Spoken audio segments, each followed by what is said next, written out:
Estamos en Cuaresma.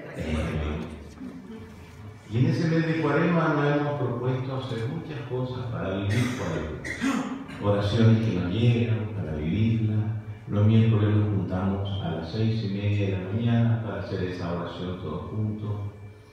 Ayunos voluntarios en función de dejar de comer para apartar ese dinero para los estudiantes que estamos becando en la zona, de la familia de la zona del incendio.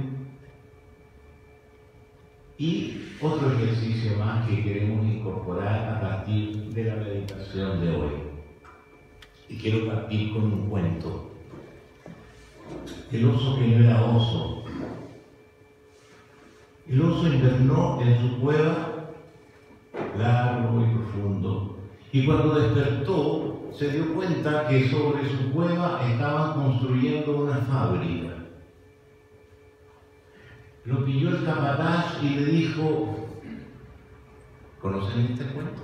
No. Ah, ya, bueno. Y le dijo, oye, jornalero perezoso, levántate, agarra la pala y ponte a trabajar. Pero si yo soy un oso, ¿qué vas a hacer un oso? Jornalero, holgazán y barbón más encima.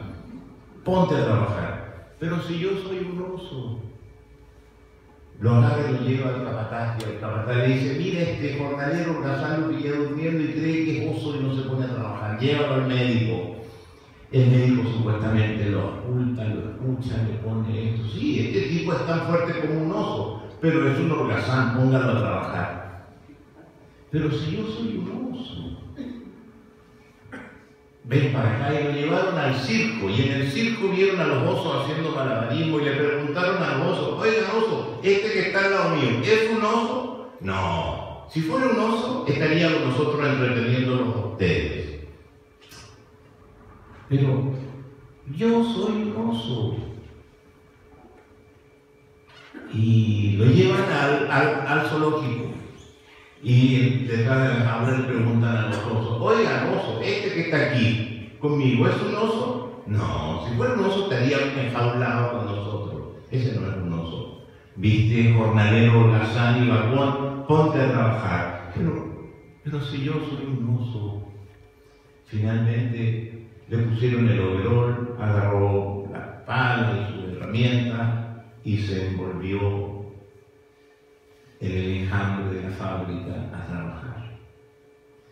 Se terminó la fábrica, echaron a todos los jornaleros, se fue el oso y caminando empezaron a caer las hojas y empezó a nevar de tal manera que no paraba y la nieve ya le cubría la cara y él dijo, uy, si yo fuera un oso, me iría a una cueva a dormir y no estaría aquí muriendo de frío como un jornalero perezoso.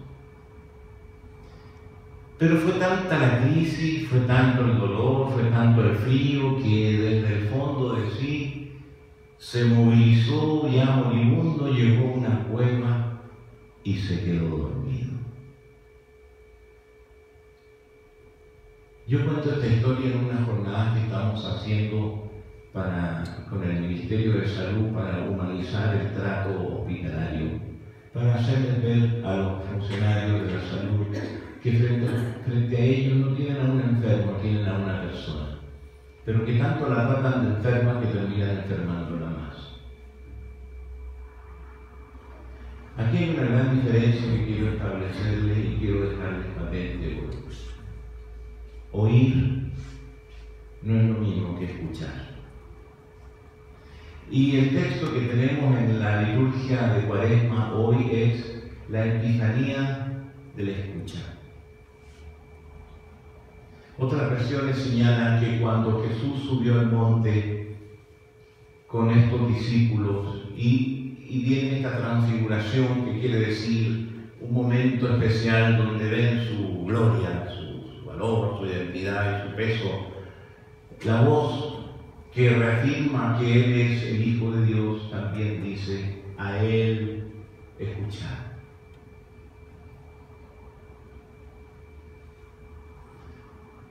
Es raro eso. Porque es la misma afirmación que apareció antes en el momento del bautismo de Jesús. Una voz celestial que afirmaba la identidad de Jesús.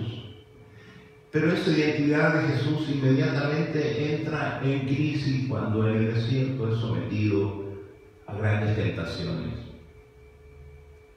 Porque las crisis del desierto, de nuestro propio desierto, del desierto de Jesús, apuntan a poner en tela de juicio quiénes somos realmente. ¿Por qué vivo esto? ¿Por qué sufro esto? ¿Por qué me pasa esto?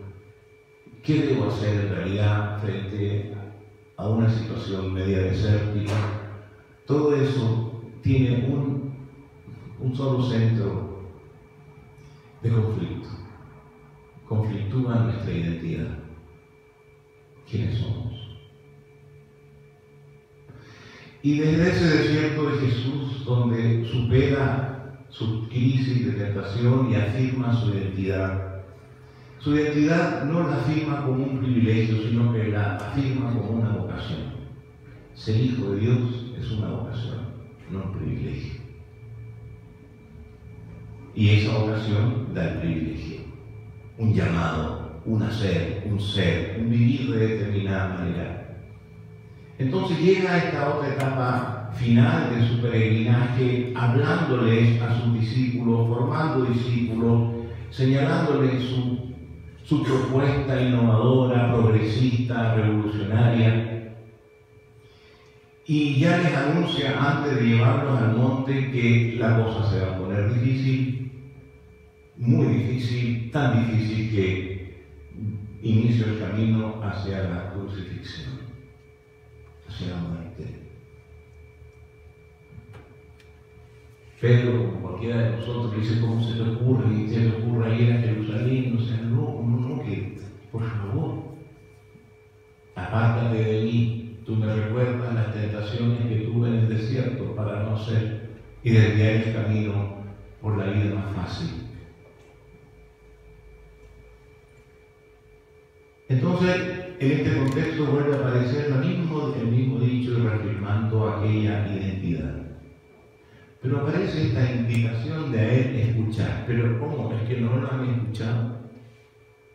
Durante todo este periodo, antes de iniciar su camino a Jerusalén, han pasado 2 años y medio, un poquito más, no lo han escuchado.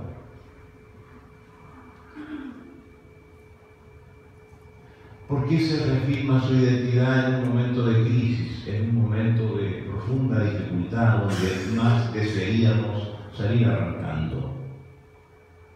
Tanto es así que cuando tienen esta experiencia en el monte de esta epifanía, de esta manifestación de la gloria de Jesús, de su identidad, casi como un anticipo de la resurrección, le dice: Pedro, y escribimos acá, esto está fantástico, una cartita para cada uno, mira, se asomó Elías, se asomó Moisés, quedémonos acá. ¿Para qué vamos a volver a la zona de conflicto? ¿Para qué vamos a volver a la zona de crisis? Esto es fantástico. Pero la voz de Ritter dice: a él escuchar. ¿Por qué? Porque han de volver a la zona de conflicto, y en la zona de conflicto el escuchar desaparece y más bien solo oímos. Porque el oír está determinado por todos nuestros filtros y nuestras preconcepciones. Como dice una historia que usaba la madre con su hija un poquito gorditas, van doblando una curva y pasa un auto y abre el vidrio y le dice: cuidado, vacas. Entonces la señora desesperada le abre el vidrio y dice: ¿qué te has creído, sinvergüenza, que me tratas así? Da la vuelta a la curva y se encuentra con una vaca y le queda. Oír no es lo mismo que escuchar. Y yo creo que esta epifanía de la transfiguración tiene que ver con eso. Oír a Jesús no es lo mismo que escucharlo.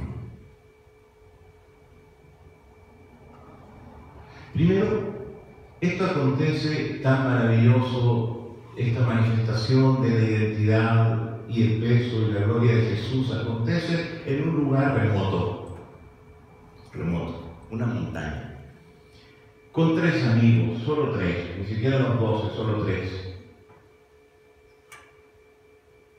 Habría sido ideal que esto aconteciera en el mismo Jerusalén.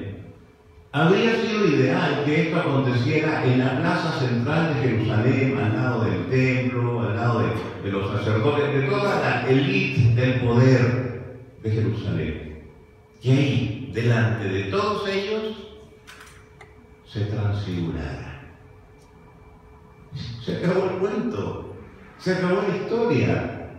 Ni siquiera habría sido necesaria una cruz de por medio. Lo habrían declarado de manera inmediata Rey, Dios, Señor, Todopoderoso.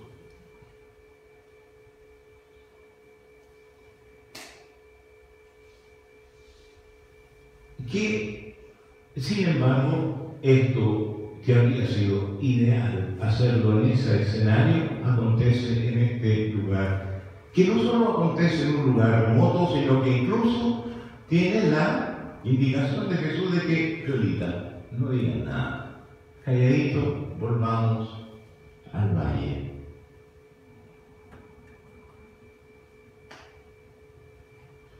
Yo no sé si les ha pasado muchas veces que a veces te dan ganas de remecer al otro para decirle, pero escúchame. No, pero si te estoy oyendo, no, me estarás oyendo, pero no me estás escuchando.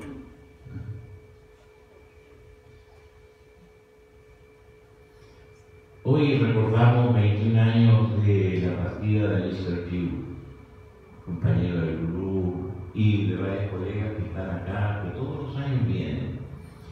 Yo me imagino, 21 años, yo me imagino que Mr. Pugh debe haber sido un personaje especial. Y sin haberlo conocido, yo creo que era un personaje que sí sabía escuchar.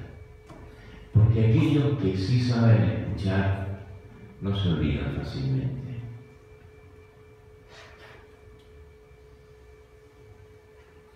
A Jesús lo oyeron en el sermón de la montaña. Lo oyeron en sus parábolas, lo oyeron en sus enseñanzas sobre montones de cosas, lo oyeron sobre lo que significaba el reino de Dios, que era su gran discurso, pero al parecer no lo escucharon. ¿Por qué? Porque todo lo que escuchaban de él lo procesaban a través de los filtros religiosos establecidos por siglos y desde que antes que naciéramos. Entonces todo lo que escuchamos de Jesús se escucha en función no de prestar atención a la novedad, sino que de procesarlo a partir de nuestros propios esquemas tradicionales religiosos. Por eso es que hubiésemos preferido, al igual que los discípulos, que esto lo hubiese hecho en la plaza pública. Véanlo, es todopoderoso. Pero no es así como él se quiere mostrar. Cuando acontece este suceso, esta epifanía, ¿qué es lo que está sucediendo? Está sucediendo una indicación bien interesante. Si en él pueden ver la gloria de toda una manifestación divina, significa que en él, en ese Jesús histórico, en ese Jesús, sus enseñanzas, su vida, porque no se trata de preguntarse cómo murió, se trata de preguntarse cómo vivió. En él, su vida, sus dichos, su estilo, está contenido todo lo que podemos saber de Dios, ni más ni menos. Por eso es que nuestra tendencia es sacarle las sandalias y ponerlo en un carro real. Por eso es que nuestra tendencia es sacarlo del polvo de Jerusalén y de la periferia de Galilea y ponerlo en un trono todopoderoso. Por eso es que nos cuesta muchísimo entender que en ese humilde nazareno, hijo de un carpintero, con una propuesta subversiva, revolucionaria, que viene a desestructurar los esquemas de poder, de control, pudiese haber un indicio de divinidad. Y lo que nos está diciendo esta epifanía es precisamente eso. En él, su modo, su vida, sus dichos, está contenido todo lo que podamos saber de la divinidad. Entonces, la divinidad, según Jesús, no caminó por los espacios de poder, caminó por los espacios de humildad. La divinidad no caminó para ser declarado todopoderoso, sino para ser declarado humilde servidor que entrega su vida hasta morir. La divinidad, según la vida de Jesús, nos dice que Él nos viene a sacar la radiografía de lo más horrible y monstruoso de la humanidad, el lado B. Pero no para castigar esa dimensión, sino que para transformarla en la dimensión de la gracia y la escucha.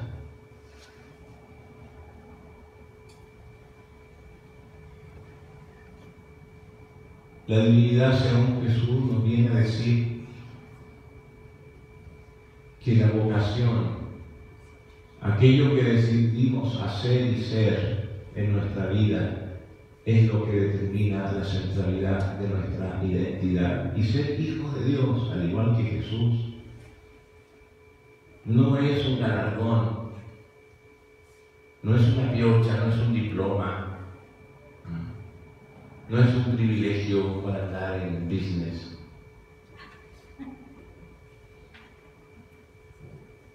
Es un rol, es un servicio, es una entrega, es una vocación. Por eso que el Cuaresma es una invitación a replantear el camino de nuestra identidad, porque si estamos en crisis es porque no hemos hecho de nuestra identidad un camino de vocación.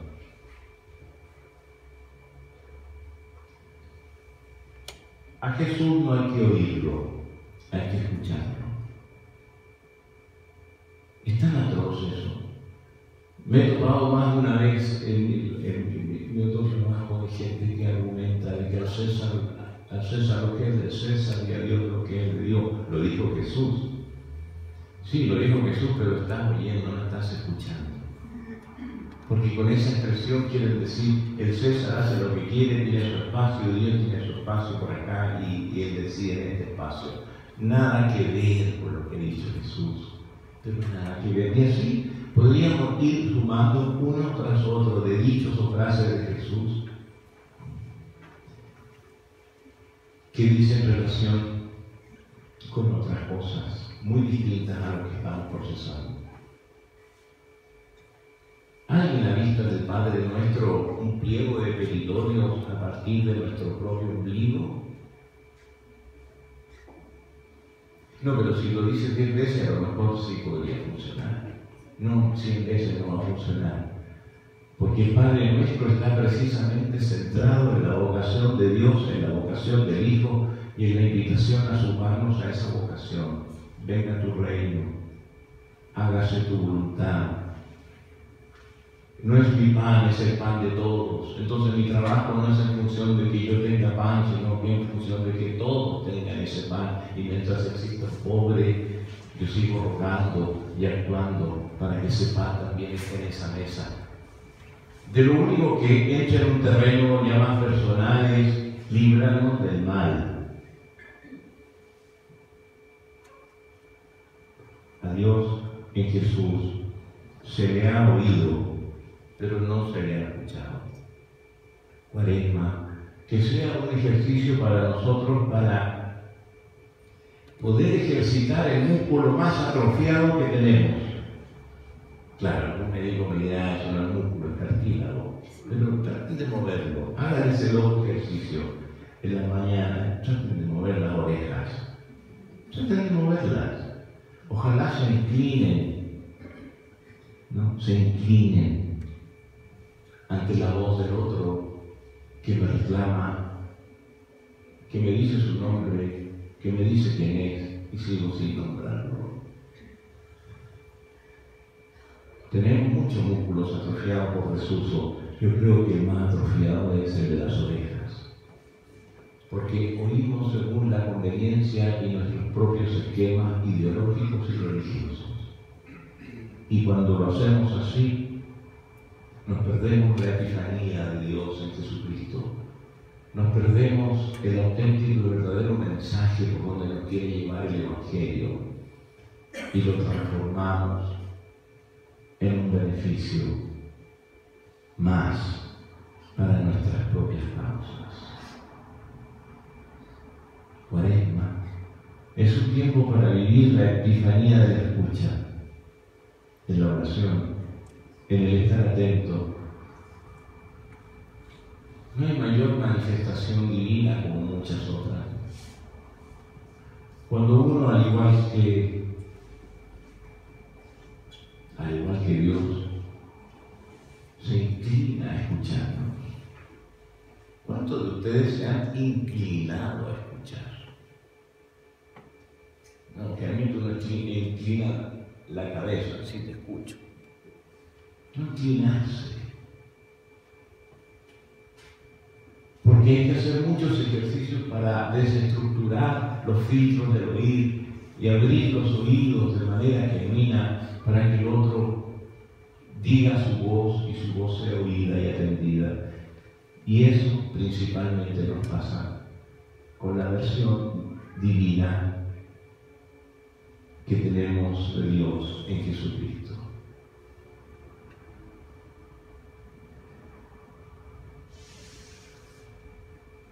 Si Jesús hubiese hecho su manifestación en la plaza pública, tal vez no estaríamos aquí. Seríamos un imperio poderoso. Los cristianos no tendrían su fuerza en la diseminización, en la periferia, en los lugares más escondidos y en su acción anónima, leudando y transformando, sino que de la moneda para arriba.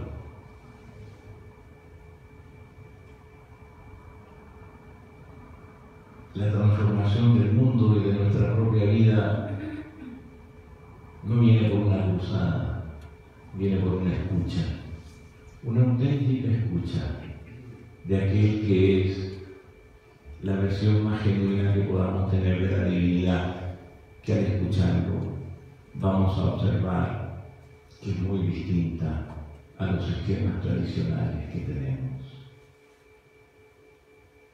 El Dios que no escucha, el Dios caprichoso, el Dios de vacaciones, el Dios que me abandonó. Todas esas versiones son versiones propias de una tradición religiosa que es la primera muralla para dejar de oír a Jesús y empezar a escucharlo, para que la vida cambie. ¿Quieren vivir una epifanía como esta? Se puede. Los místicos dicen que se puede. Es posible. Tiene una sola condición. Deja de oír y escucha. Doblega tus propios esquemas, doblega tu soberbia, doblega tu egocentrismo y escucha. Te anticipo que en ese camino, más de una gloriosa epifanía del mismo Jesús al que escuchas, puedes vivir o podemos vivir. Sumemos entonces a nuestro tiempo de Cuaresma, que termina en el retiro, donde cabalísticamente el domingo pasado, cuando se anunció el retiro, habían 40 inscritos. ¡Wow! Una acaba 40 hablando de 40 mañana. Pero ahora podemos multiplicarlo, 80. 40 termina el retiro y ahí se da tiempo para decir qué riqueza es cambiar el esquema, dejar de oír y empezar a escuchar. ¿Cómo me cambia la vida? ¿Cómo nos cambia la vida? Y esperamos que ese retiro entonces sea una epifanía para todos nosotros. Sigamos orando por lo que nos envía Brent, sigamos orando los miércoles. Bienvenido, tuvimos 9, se entiende que no se puede ir, porque ya todos los que vinieron, por lindo momento, ayunando si lo quieren hacer para aportar a los chicos de la zona de los incendios. Que el Señor abra nuestros oídos, sea el kinesiólogo que nos ayuda a mover los músculos inexistentes de la oreja para escuchar mejor a Dios y escucharnos mejor a nosotros.